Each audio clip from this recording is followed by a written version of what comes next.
kuki abakristo bakora ibyaha?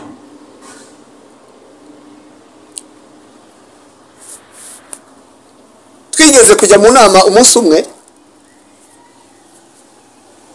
wari utuyoboye mu nama atubaza ikibazo cy'abanyamadini. Aratubaza ati hari ibintu biri kunyobera, ndi kubona aba bishopu, ndi kubona aba apotre, ndi kubona aba revera, ndi kubona aba representa, ati nazo nzego zanyu zo hasi zibafasha imirimo zose ngo nabavuga butumwa bwiza. Kuki ibyaha byanga bikaba byinshi mu gihugu? Nawe n'ingeso za kamere nizishaka kubyuka uzirimbura uzice. Cya gishyinsi nigishaka gushibuka rya jambo ry'Imana, bya bihe byo mu nzu y'Imana, uko ugenda wirinda, uko ugenda wihana, bigenda bitsikamira ya kamere y'icyaha, bigatuma idakura, bigatuma itagira imbaraga muri wowe. Nayo mpamvu abantu bakureba bakavuga ngo koko kanaka yarakijijwe, kubera ko za ngeso za kamere ntazo bakikubonamo, ya mirimo ya kamere ntayo bakikubonamo. Niyo mpamvu uyu mwanditsi yavuze rero ngo hahirwa umuntu wababariwe ibicumuro bye, ibyaha byiwe biratwikirwa. Nabivuze ndebya ndavuga ngo noneho dufite dosiye, nibyo irahari, kubera ko kamere y'icyaha iracyari muri twebwe. Reka gushimire ko udukurikirana umunsi ku munsi. Imana y'amahoro iguhe umugisha kandi kwishimire, iguhe kuba mu gihugu cy'Uwiteka Imana yawe iguha kandi kunezeze mu izina rya Yesu Kristo. Niba ari ubwa mbere ugeze ku Izabisoza TV, nyabuna munsi yaho hari ahantu handitse mu ibara ritukura cyangwa se ry'umukara tsiriri yanditswemo ngo subscribe. Nyabuna kana kuri subscribe urabutanze inkunga yawe yo kuba ku Izabisoza TV. Imana kugirire neza ko ubikoze kandi ukaba uzajya ukomeza kubona notification mu gihe twaproduce ikiganiro kikagutera amatsiko cyangwa se ukumva ibyo titire yacyo irakunogeye cyane. Fungura urebe kandi nyabona ntugacumbike, ahubwo uzakireba ikiganiro kirangire. Burya ubufatanyije no nyabuna andikira nimero iri munsi y'ikiganiro, unamuhamagare umubaze mbese ni gute twabikora, ni gute twahuzwa namwe kuri Google Meet cyangwa se no gusengera online. Niburi aho hantu hose waba uri wifuza yuko wajya wungukirwa mu gusenga tous les jours, n'umunara cyangwa se ni ahantu dusengera buri munsi kugira ngo impano zacu n'umwuka w'Imana urindirwe muri twebwe kandi impano z'Imana zikubire muri twebwe. Twongeye twakira umushumba, ntabwo ari ubwa mbere tumwakiriye kandi si n'umusangwa Izabisoza TV, ahubwo ni umushyitsi. Azahora ari umushyitsi ariko tugahora tumwakira ari umushyitsi. Uzahora mbu umushyitsi? Uzahora uri umushyitsi kugira ngo abantu, kuko umuntu yamaze kuba umusangwa baramumenyera. Rero uzahora uri umushyitsi hano iwacu kuko tugukunda kandi nababwiye yuko ari inzu y'ibitabo by'umwuka wera. Niba ushaka kwiga kumenya ijambo ry'Imana neza, nyabona uzamuhamagare, ari buze kuduha nimero. Ikiganiro kigiye gusoza nuko mubashe kumuhamagara mu mugisha inama, nkuko ubushize yatubwiye ko amaze uru rugendo rumaze imyaka irenga 40. Byanga byakunda nukuri, kandi mwumvishe n'ikiganiro twagiranye cyagize impact mu abantu baranezerewe cyane, barongeye barafashwa, baravuga bati twongeye kwibuka iriba ry'i Yerusalemu. Namwe rero niba mushaka guhora mwezwa, nyabuna murusheho gusenga no gusoma ijambo ry'Imana. Reka tumwakira dusengere, natwe dusenga anabasuhuza, ariko mbere namanza basuhuza. Abantu badukurikiye turabasuhuje mu izina rya Yesu, kandi twongeye kwishimira umwanya mwiza tugezemo wo kubonana namwe kuri kamera Irabisoje TV. Izabisohoza ryari cyangwa irabisohoje? Ako nako umwuka kuwongoreye ubwo nakanjye nanjye nkageretseho. umugani we yamvunga yari yarabitubwiye. Imana ibahereze umugisha kandi twishimiye kubana namwe, kuba duteze amatwi kandi tubahaye ikaze namwe nk'uko mwayiduhaye. Murakoze cyane, mwasega Imana tugatangira. Mana tugushimiye uyu mwanya twongeye kugeramo ijambo ryawe, kandi ijambo ryawe riraremereye rifite imbaraga. Niyo mpamvu tukwisunga kugira ngo uze udushoboze, kandi icyo ushima n'icyo ushaka bari cyo tuvuga. Ntituvuga amagambo y'ubwenge cyangwa amagambo yacu, ahubwo tuvuge ijambo ry'Imana kandi tuvugishwe n'Umwuka Wera. Turagushimiye kubana natwe kugeza dusoje mu izina rya Yesu, amen. Amen. Turi mu kiganiro cy'itorero, twabonye ko itorero rya Kristo riri mu ibanga, tubona ibigize itorero rya Kristo, tubona n'amahame y'itorero rya Kristo, ariko tubona noneho n'umukristo, yuko kugira ngo umuntu yitwe umukristo nuko aba arimo Kristo, atuye muri we nawe atuye muri Kristo, azi ari muri Kristo na Kristo ari muri we. Yego. Akagira igihagararo cya Kristo n'ubugari bwa Kristo, agenda kura. Yego. Saba ngo umukristo agenda kura. Yego. Kugeza ubwo azagera ku gihagararo gishyitse cya Kristo. Yego. Ukuvuga ngo ubukristo, kuba umukristo ni urugendo rwo kugenda ukura. Yego. Tutari ingwingiri. Yego. Cyangwa ibikuri. Yego. Yego. Ahubwo ndafashijwe. Nkagira ntera ko ngiye kuganira ikiganiro cy'iryoshye. None uyu muntu tutabona ubugwingiri bwe, ariko ibyaha bye tukabibona. Ese koko umuntu wakira umwami Kristo akamubera umukiza w'ubugingo bwe akora icyaha? Muri make ijambo rimwe. Ese kuki abakristo bakora ibyaha kandi Kristo atari umunyabyaha, ahubwo ari umukiza w'ibyaha, anatanga n'umwuka uturinda ibyaha?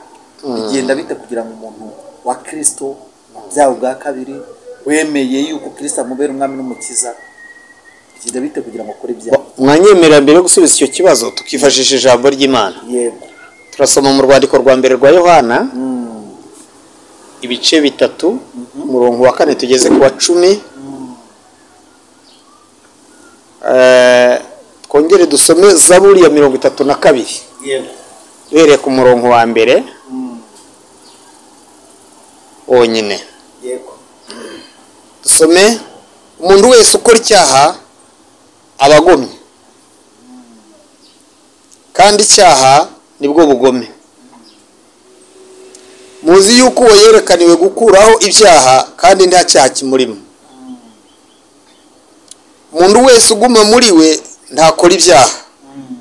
Umuntu wese ukora ibyaha ntiyamubonye. Yego. Kandi ntiyamumenye. Yego. Bana bato, ntihakagire ubayobya. Ukiranuka niwe mukiranutsi nk'uko uwo ari umukiranutsi. Ukora ibyaha ni uwa Satani, kuko uhereye mbere na mbere Satani akora ibyaha. Ibyo umwana w'Imana yerekaniwe ni ugukuraho, ni ukugira ngo amareho imirimo ya Satani. Murongo wa 9: umuntu wese wabyawe n'Imana ntakora ibyaha, kuko imbuto yayo iguma muri we, kandi ntabasha gukora ibyaha kuko yabyawe n'Imana. Icyo nicyo kimenyekanisha abana b'Imana n'abana ba Satani. Umuntu wese udakiranuka cyangwa udakunda mwene se si uw'Imana. Zaburi ya 32.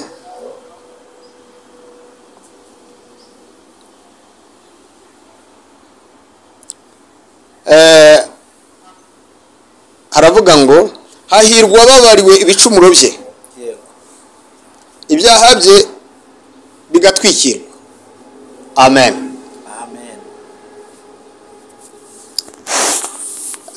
Nkuko mwamaze kumbaza ikibazo, mugira mutese kuki umukristo akora icyaha? Yego. Kandi avuga ko Kristo ari muri we. yego na Kristo akaba muri we. yego None gukora ibyaha abikomora he? yego Abikura he? yego Ariko nubwo yakiriye Kristo nk'umwami n'umukiza wiwe, hari aho yamukuye mu byaha. Dawudi yaravuze ngo mu byaha nimwo mama yambyariye. Wabaye uwa Kristo ariko uvuye mu byaha, kuko nimwo wavukiye. Ni nayo mpamvu ubundi buriya dusomye muri Zaburi yaravuze ngo hahirwa umuntu wababariwe ibicumuro. Ibyaha biratwikirwa. None ko turi abakristo twabyawe n'Imana, kandi Imana iguma muri twe, natwe tukaguma muri yo. None ijambo rikaba rigarutse ngo hahirwa ababari ibicumuro. Ibyaha biratwikirwa. Tugenda na dosiye.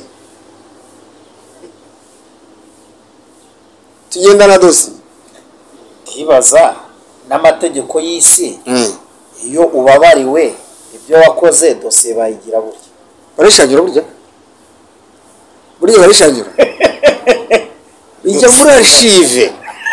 Iyo bamugaruye barasura bati nisubira cyaha. Ariko iyo yakoze cyaha Oya, nubwo yakora ikindi ahita gona ni coupable buri gihe. Niyo nisubira cyaha. Ntabwo idosiye ahubwo barayikaraza. Nukuvuga ngo no mu ijoro harimo karaseri sibyo. Ariko niko dusoma. Hahirwa umuntu wababariwe ibicumuro bye n'ibyaha cyangwa se ibyaha bye bigatwikira. Yababariwe ibicumuro. Yego. Ibyaha biratwikirwa. Ubwo ni ukuvuga ngo ibyaha ni akadosiye kabitse ahantu.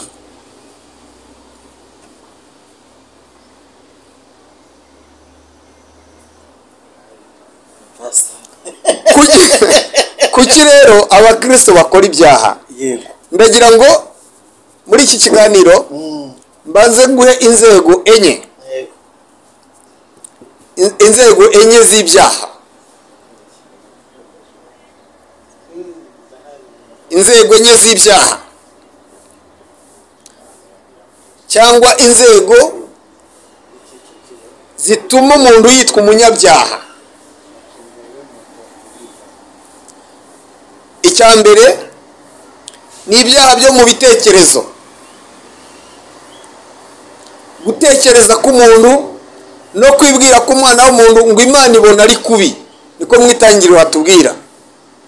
Ibyaha byo mu bitekerezo utavuze, utabyerekanye, ntacyo ukoze, biri mu mutima, wifuza nabi, ugambirira nabi, ugatekereza nabi. Ubwo ni ishyari, ni urwango, ni irari rihisha ahantu utamenya. Kutishima bikagaragazwa no kugenda uhekenya amenyo cyangwa ukambije agahanga. Burya ibiri mu mutima nibyo bigenda biseruka inyuma. Twigeze guhura n'umuntu umwe, twari kumwe n'umuntu w'umusaza bari mu kigero kimwe. Aramubwira ngo uraho warubonye, niko yitwaga. Aramubwira ngo shaba se ngo nawe uzabona uri Rwanda. Ndetse ninjye wakwise nkasa kwitwa warubonye. Ati niko nitwa ariko nawe uzarubona uri Rwanda. Urumva rero we yagaragaje ibimurimo, none abisanisha n'izina rye. Barimwita akarihindura umugani yerekeza ku bandi ati urwo nabonye nawe uzarubona. Hari uruzi se? Hari uwo warubwiwe se? Ibyaha byo mu bitekerezo, byo mu mitekerereze. Ibi byaha byo mu mitekerereze rero, icyo ni icya mbere. Hari n'ibyaha byo ku rurimi, ibyaha by'ururimi. Somye Zaburi ya 50, 19 na 20 na 52. Zaburi ya 52 murongo wa 4 n'uwa 7. Urabona ibyaha by'ururimi. Haravuga ngo ushyira ibibi mu kanwa kawe ururimi rwawe rukarema, ururimi rwawe rukirarira, ururimi rwawe rukariganya, urwo rurimi rwawe rukabeshyera mwene so, mwene nyoko, ukavuga mwene so. Wicara uvuga mwene nyoko ukabeshyera mwene so, ukagira ngo simbireba. Urwo ni ururimi. Ngo urwo rurimi rero, ayo magambo navuze ntabwo twirwa tuyasoma muri ikiganiro, muzayisomera abayumva. Bibiliya iravuga ngo urwo rurimi ruriganya rubeshya nzarutsemba, ndujahure mu ihema ryarwo, ndurandure ndukure mu isi y'ababa.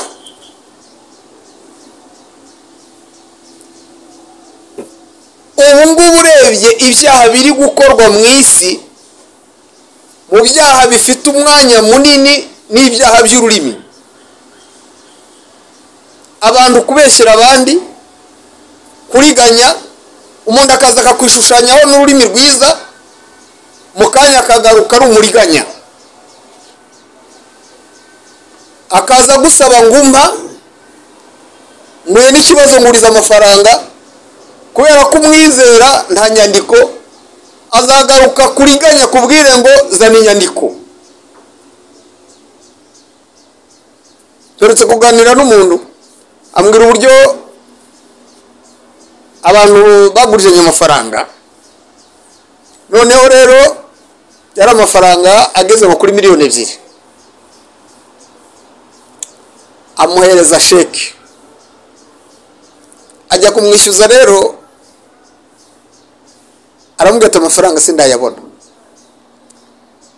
Ubwa gatatu arawera amuhamagara ati noneho atuzazuzanye na ya sheki.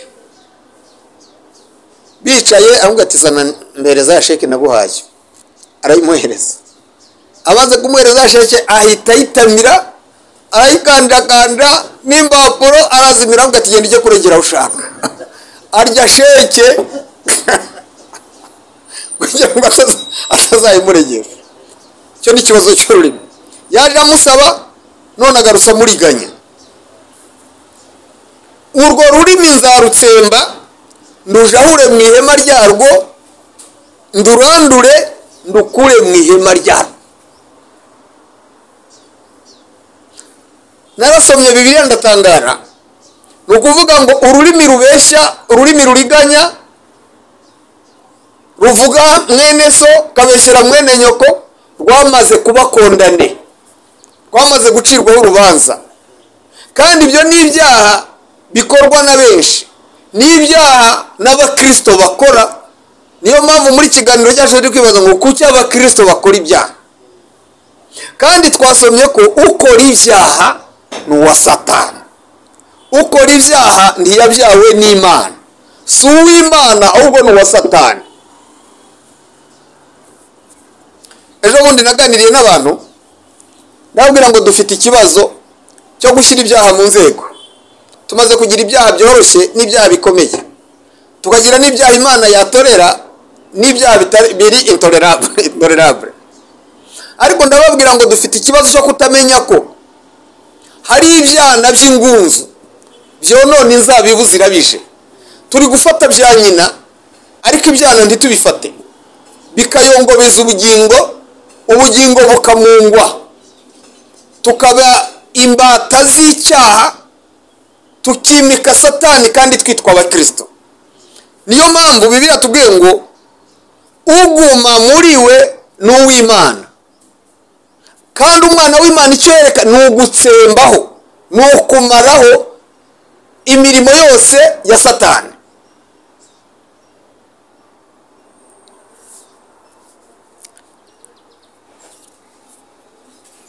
Uburyo bwa gatatu bw'ibyaha ni ibyaha byo mu bikorwa, bishyirwa mu bikorwa.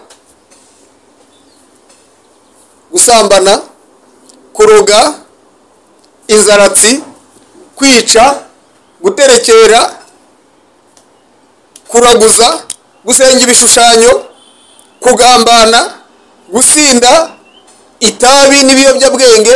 Ibyo ni ibyaha byo mu bikorwa. puratike ugambirira ugahita ushyira no mu bikorwa. Umuntu akavuga ngo nzakwica akanakwica,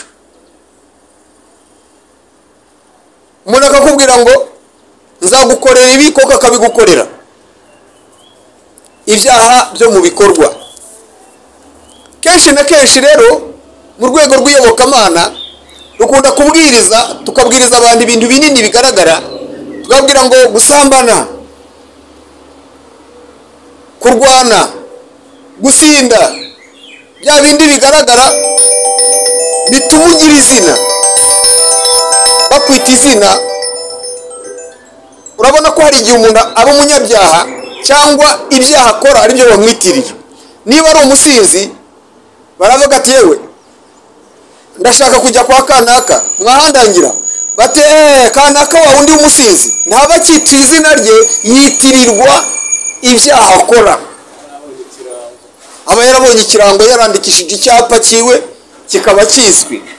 Nawe ubwe rero agera no ku rwego abyigamba, akavuga ngo njyewe n'abandi barabizi, bazi ko ndi indaya, bazi ko ndi umusinzi, bazi ko ndi umusambanyi, bazi ingeso zanjye barazizi. Noneho bamaze kumva ko ngo n'ibi bintu by'abarozi, n'abarozi nabo ngo basigaye bashyirwa mu majwi, hakagira abamanota menshi, hakagira n'abamanota makeya, bagasa n'abari mu irushanwa ryo kuroga no gukoresha amarozi yabo.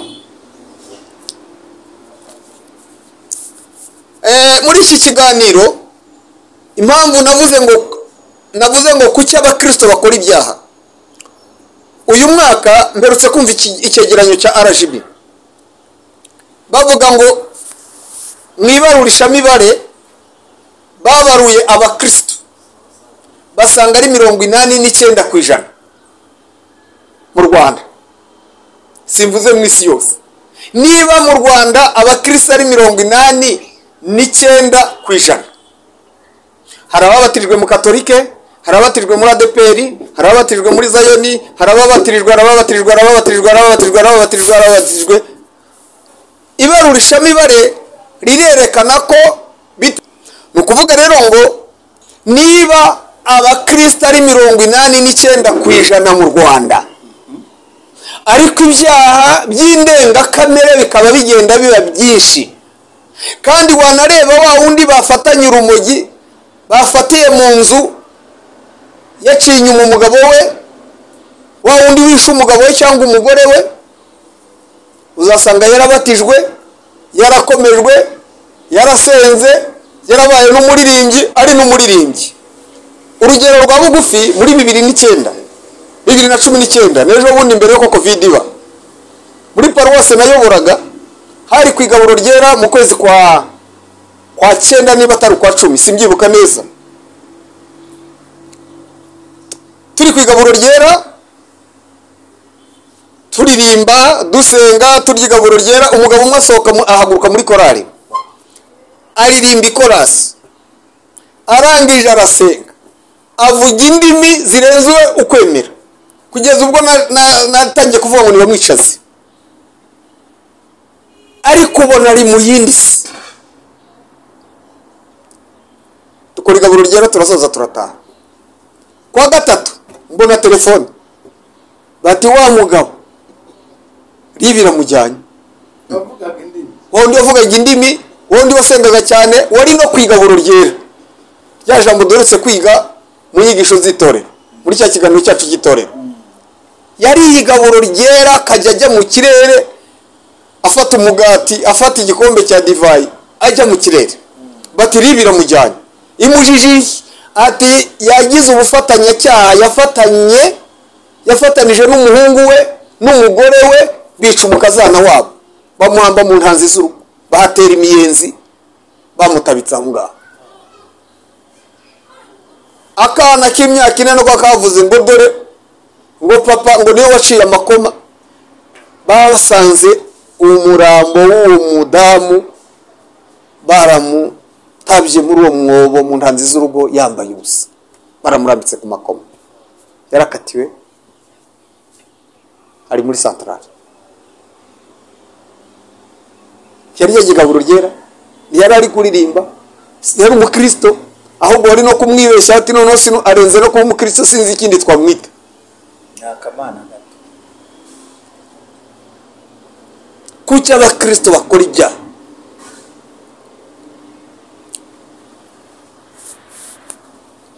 Twigeze kujya mu nama umunsi umwe,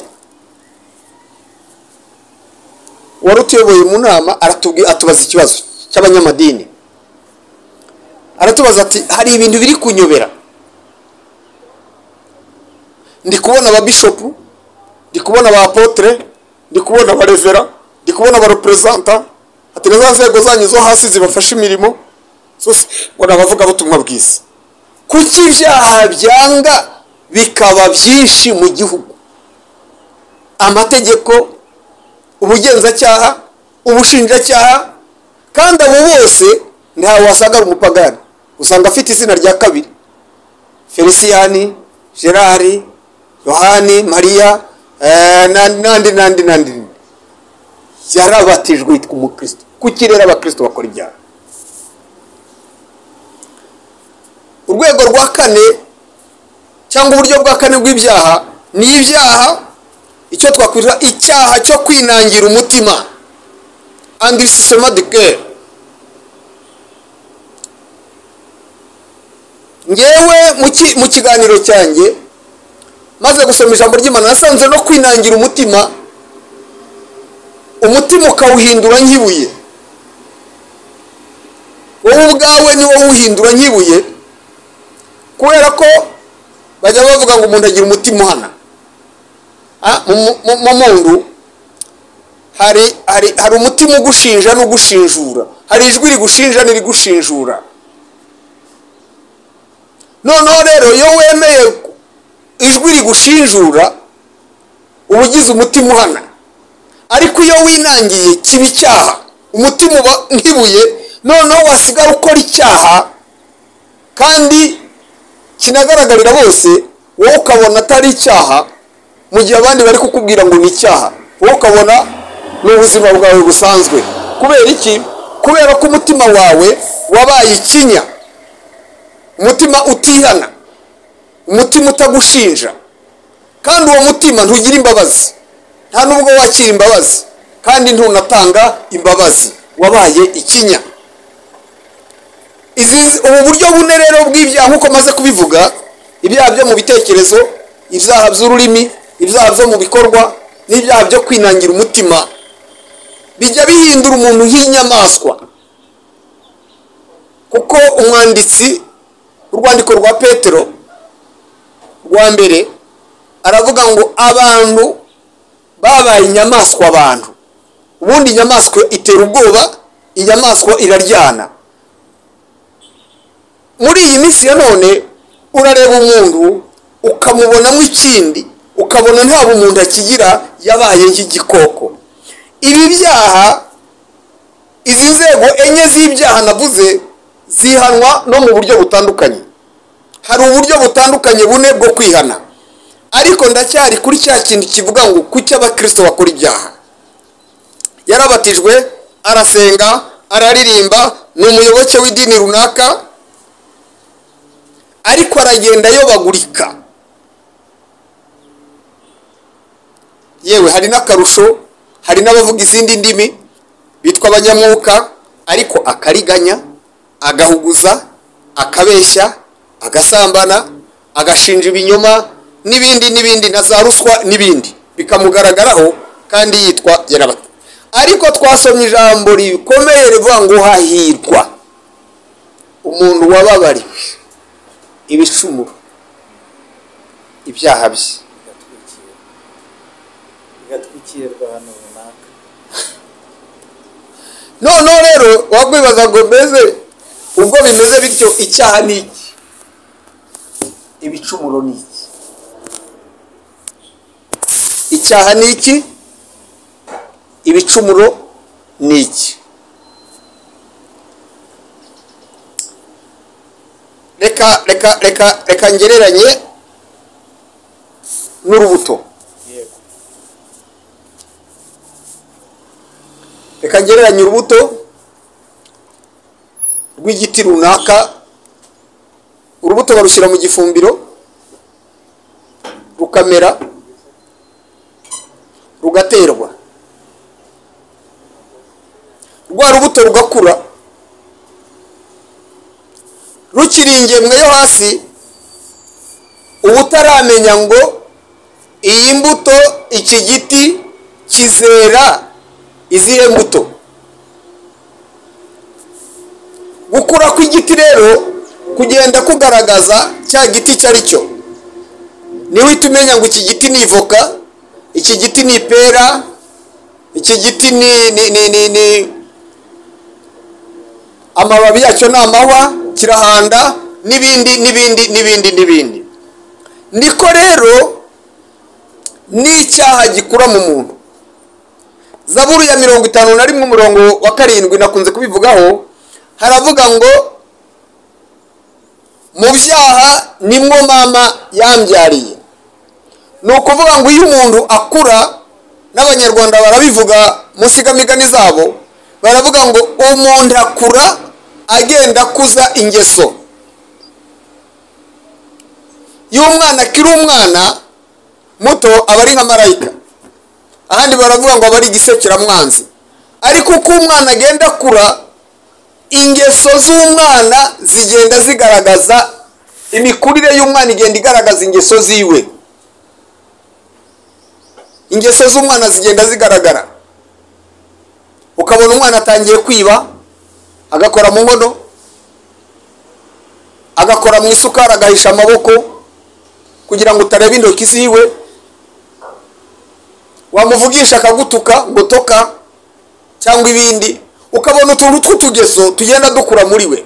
Icyo ni icyaha, ni kamere y'icyaha umuntu yavukanye itangiye kugenda ikura muri we, kugeza ubwo uko azakura ashobora kuba ibandi ryo mu rwego rwo hejuru, akaba indaya runaka, akagaragaza ingeso runaka, tutiyibagije ko hariho n'abandi kubera miriye bavukiyemo bavuka ari banyangeso nziza kubera uko batojwe, ariko suko ataba afite kamere y'icyaha.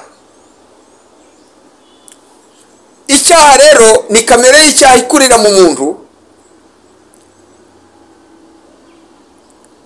Imbuto z'icyo giti cyitwa icyaha nibyo bicumuro. Kuba twumva mutwumve neza, icyaha ni kamere y'icyaha dukuriramo, twavukiyemo, dukuriramo, tugasaziramo. Noneho ibicumuro ni imbuto cya giti cya kamere y'icyaha kera. Niyo mpamvu ubona bamwe b'abasinzi baruharwa, abandi bakabanywa ibi biyobyabwenge, abandi bakaba ni wa musaruro wa cya giti cyitwa kamere y'icyaha. Ariko iyo umuntu yumvise ijambo ry'Imana, akizera ubutumwa bwiza bwa Yesu Kristo, agaca bugufi mu mutima, akemera kwihana, ya kamere y'icyaha ni nk'uko wazana ishoka ugatsinda igiti kikagwa, ariko icyo giti watsinze kiratwikwa, ariko igitsisi kirasigara. Cya gisisi gisigaye rero nicyo twasomye ngo hahirwa umuntu wababariwe ibicumuro, ibyaha bye biratwikirwa. Cya gitsisi gisigaye ni ya kamere y'icyaha. Hari abigisha benshi bajya bavuga ngo iyo umuntu akijijwe, iyo umuntu abaye umurokore, ngo kamere irapfa. Oya, kamere ntipfa, ahubwo kamere ni nk'igishyitsi gisigara mu muntu iyo ukijijwe, kigasa n'ikiryamye aho ariko kitagaragaza imbuto zacyo. Niyo mpamvu hari igihe kigera bakavuga ngo umuntu runaka yaguye, yagushijwe n'iki? Nuko ya kamere y'icyaha ntiyirinda, ntasenga, ntajya mu nzu y'Imana, ntiyakira ijambo ry'Imana. Bya bikorwa byo mu nzu y'Imana bimuha imbaraga zo kugenda atsinda kamere. Hari indirimbo tujya turirimba y'Ijana ndavuga ngo zashaka kubyuka uzirimbura uzice pe, mbore nihariwe nawe. Ni ingeso za kamere nizishaka kubyuka uzirimbura uzice. Cya gishinsi nigishaka gushibuka, rya jambo ry'Imana, bya bihe byo mu nzu y'Imana, uko ugenda wirinda, uko ugenda wihana, bigenda bitsikamira ya kamere y'icyaha, bigatuma idakura, bigatuma itagira imbaraga muri wowe. Nayo mpamvu abantu bakureba bakavuga ngo koko kanaka yarakijijwe, kubera ko za ngeso za kamere ntazo bakikubonamo, ya mirimo ya kamere ntayo bakikubonamo. Niyo mpamvu uyu mwanditsi yavuze rero ngo hahirwa umuntu wababariwe ibicumuro bye, ibyaha byiwe biratwikirwa. Nabivuze ndebya ndavuga ngo noneho dufite dosiye, nibyo irahari, kubera ko kamere y'icyaha iracyari muri twebwe.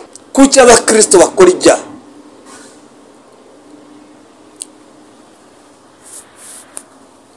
Twigeze kujya mu nama umunsi umwe, wari utuyoboye mu nama atubaza ikibazo cy'abanyamadini. Aratubaza ati hari ibintu biri kunyobera,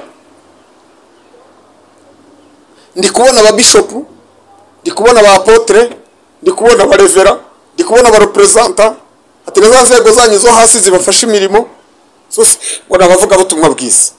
Kuki ibyaha byanga bikaba byinshi mu gihugu bapfuye? Niyo mpamvu rero turi ku rugamba tugenda turwana. Niho rero navuze ngo kuki rero abakristo bakora ibyaha. Impamvu abakristo bakora ibyaha, reka nyure mu mpamvu eshanu, duhagarike ikiganiro cyacu tuzagikomeza ubutaha. Impamvu ya mbere ni ukutamenya umurimo wa Kristo, ni ukutamenya umurimo w'Imana, ni ukutamenya icyazanye Yesu, ko ari ugutsemba no kumaraho imirimo ya kamere. Nubwo wavuga Imana ariko ntiwabyawe n'Imana. Abantu bose bazi Imana kubera ko baremwe n'Imana. Mu marangamutima y'abantu bose usanga bavuga Imana ariko ntibayubahiriza nk'Imana. Iby'Imana bashakaho si byo bakora, ahubwo bakora ubushake bwabo. Kutamenya rero icyo Imana yakoze, icyazanye Yesu mu isi, ko ari ukumaraho imirimo ya Satani, ni kimwe mu bituma abakristo bakora ibyaha. Ngo umwemere, umwizere, umwiyegurire, ishusho y'Imana yongere igaruke muri wowe. Icya kabiri, impamvu ya kabiri ni ukutamenya ko wababariwe. Hari igihe umuntu yumva ijambo ry'Imana, ubutumwa bwiza, agapfukama akizera, cyangwa akajya mu rusengero bakamwigisha iyobokamana, ariko ntiyakire mu mutima we imbabazi z'Imana, ntagire guhamya mu mutima wiwe ngo amenye ko yababariwe ibyaha bye. Hari n'ukuntu amajwi ya Satani aba menshi, akakubwira ngo erega n'ubundi buriya ntabwo wakijijwe, buriya ntabwo wababariwe, nushaka wongera ukore kiriya cyaha uzaba wihanira rimwe, ugahora muri iyo nzira yo kutemera ko wababariwe ibyaha byawe, ahubwo ugahora usubira mu cyaha, ugaruka mu byaha, kuko amajwi ya Satani akubwira ngo ntiwigeze ubabarirwa. Kutamenya ko wababariwe ngo ube warakira imbabazi z'Imana bijya bituma abakristo bakomeza gukora ibyaha. Hari ibimenyetso byerekana ko umuntu yababariwe. Icya mbere ni umutima utagucira urubanza, umutima utakurega ikibi, kumva kubohotse mu mutima wawe, nta bintu bibyiganira mu mutima wawe ngo birwanire muri wowe. Hari ibintu biri kurwanira mu mitima y'abantu, gasanga umuntu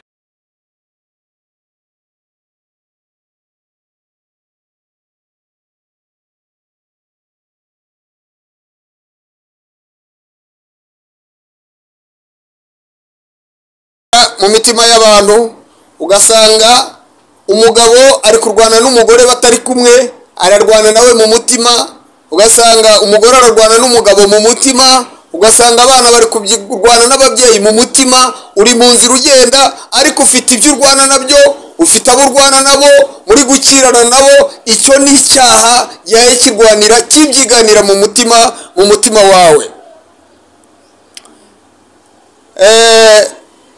Icya gatatu, impamvu ya gatatu ituma abakristo bakora ibyaha ni ukwihana no kutamenya icyo wihana naho wihanira. Mu nzira yo kwihana, kutamenya kwihana nabyo ni ikindi kibazo. Kutamenya icyo wihana nabyo ni ikindi kibazo. Kumenya aho wihanira naho ni ikindi kibazo. Ahubwo mu cyimbo cyo kwihana, bitewe n'aho wihaniye, ahubwo ugasubira mu cyaha, ugahora mu cyaha, kubera ko ugenda uhuzagurika, utazi kwihana, utazi icyo wihana n'uburyo ugomba kwihanamo n'aho wihanira ahariho. Icya kane,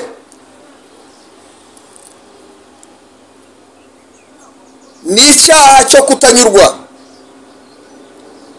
Icyaha cya kane gituma abakristo bakora icyaha ni ukutanyurwa. Tumere nka wa muririmbyi yavuze ngo, ubwo umwami Yesu ankunda ndi amahoro, kandi nyuzwe n'ubushuti bwo mu ijuru. Nubwo twaba turi mu isi, kuko dukeneye kurya, dukeneye kunywa, dukeneye kwambara, dukeneye, ariko byose Imana irabizi. Ugasanga rero natwe tugize icyaha cy'umururumba, ntitunyurwe n'uko Imana iduhaye, ntitunyurwe n'uko Imana itugize, ntitwemere ubushake bw'Imana, ahubwo tugashaka kwisumbukuruza, bigatuma tubyara icyaha cy'umururumba, icyaha cy'ishyari, icyaha cy'urugomo, ndetse no kwambura bikaziraho. Usomye mu Migani ibice 30:16 haravuga ngo, umusundwe ufite abakobwa babiri, barya ntibahage, bicara bavuga ngo mpa mpa mpa. Abo bakobwa ni bande? Ni irari ry'umubiri n'umutima wa kamere y'icyaha uhora wifuza. Ni irari ry'umubiri n'umutima wa kamere y'icyaha uhorana kwifuza kudashira iteka ryose. Yesu yabwiye umusamariyakazi, arambwira ngo, mugore nyizera, unywa amazi nzamuha ntabwo azongera kugira inyota ukundi. Yesu nawe wa musamariyakazi aramubwira ati, se birashoboka ko ntazongera kuza kuvoma kuri iri riba? Inyota yagombaga gushira ni iy'irari, niyo kwifuza k'umutima, niya kamere y'icyaha, kuko yavugaga ngo nta mugabo agira. Yesu atuvuze ukuri, n'ufite ubusu wawe, kuko yavuze ukuri ko mu mutima, ariko Yesu ashaka kumubwira ko ari we mazi amara inyota. Icyaha cya gatanu gituma abakristo bakora icyaha ni ukudasenga. Kudasenga, kutagira aho usengera, kutagira ibihe byo gusenga, isi ikatumaramo imbaraga, wajya kwisanga ukisanga uri kugenda ugaragurika mu byaha bya bindi wamaze kuvamo. Kudasenga bituma uhumeka nabi, kuko gusenga no guhumeka. Guhumeka nabi biterwa n'uburwayi. Iyo umukristo yarwaye adasenga, iyo umukristo adagisenga, ararwara, amera nk'umurwayi. Inzigo iraza, ibitotsi bikaza, ishyari rikaza, ubuhehesi bukaza, za ngeso mbi zikongera zikagaruka. Mu gusoza, akibaza ngo, mbese byagenda bite? Kuki abakristo bakora ibyaha? None abakristo bareka gukora ibyaha bate? Icya mbere ni ukwizera imbabazi z'Imana, kamenya ko Imana ari urukundo, kandi Imana ikwitayeho, kandi ukuje kose irakwakira, mu ndege nkeya zawe irakwakira, kandi ikaguhindura umunyambaraga. Icya kabiri ni ukumenya kwihana. Niba ukoze icyaha ukamenya gusaba imbabazi. Ijambo ry'Imana tubwira ngo, bana bato ntimugakora icyaha. Iyo mukoze icyaha mugasitara, hari umurezi. ariko ukamenya ngo hariho n'umurengezi uturengera ku manywa na nijoro. Mu gusoza rero, ikindi twavuga kugira ngo umukristo abe muri izo ngamba no kugira ibihe byo gusenga, ugahora wereka Imana kuri umunyandegenge, kandi muri izo ndegenge zawe Imana ikaguha imbaraga zo gutsinda buri munsi, kuko buri munsi duhora turwana iby'amaso areba, iby'amatwi yumva, imitekerereze yacu n'imyifurize y'umutima yacu n'iby'umubiri wacu wifuza. Ibyo byose biba intambara yacu. Iyo tutabaye maso rero, Satani araturasa akadukomeretsa, araturasa akatwica, araturasa akaduhamya. Ariko dufite ibihe byo gusenga, Imana igenda idukingira kandi ikaduha n'ubwenge n'uburyo bwo kumenya uko tugomba kwitwara, kugira ngo tube abakristo ba Kristo, kandi abakristo badakojeje Kristo isoni, kandi abakristo bategereje ko Yesu azagaruka, abakristo bera imbuto, abakristo turyohera abantu, kuko ijambo ry'Imana tugira ngo turi umucyo w'isi kandi turi umunyu w'isi. Mbese umunyu nukayuka, isi izaryoshwa n'iki? Nitwe two kuryoshya isi, ahubwo ntidukwiye gusa n'isi, ahubwo ab'isi basigaye batwibaza ngo nabo babaye nk'ababandi. Imana idufashe rero, wirindire ijambo rivuga ngo nawe yabaye nk'abandi bose, nabo babaye nk'abandi bose.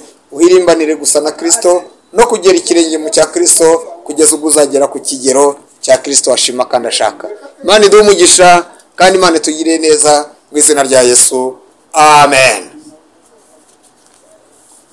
Murakoze cyane. Imana y'amahoro ibahe umugisha kandi bishimire abantu mwakurikiranye inyigisho. Nanze kugira byinshi nabasha kuvuga kugira ngo abashe gutomora ijambo kurindi nkuko nashakaga nanjye kubyumva. Imana imuhe umugisha kandi mwishimire. Reka tumusabe asenga Imana dusoze mu izina rya Yesu Kristo. Urakoze Imana yacu kubw'uyu mwanya mwiza waduhaye. Turasaba ngo ijambo ryawe urishorere, kandi waryumvise wese akaricira bugufi umugirire neza, umuhe ubundi buzima, umukize. Hari virusi y'icyaha, hari kanseri y'icyaha ihaye igenda inyongobeza ubugingo, yangiriza ubugingo, abantu bakagenda batariho, abantu bakagenda barashize, abantu bakagenda ari ingaruzwa mu heto za Satani, abantu bakagenda ari imbata z'abadayimoni buryo butandukanye. Ariko Mana, turasaba ngo ijambo ryawe ribe imbaraga kandi ritubature, ridukize, ritumurikire, kugira ngo tugende utwishimira kandi turi impumuro nziza mu bo tugenda ducamo. Tugushimiye ko ukomeza kubana natwe no kuduhira, mu izina rya Yesu Kristo, amen. Tubibagezeho kubadukenera, basaba inama, abagira ikindi batubaza, ni 0788 69 18 13. Ndasubiramo 0788 69 18 13. Umushumba Habiyambere Gerard. Murakoze.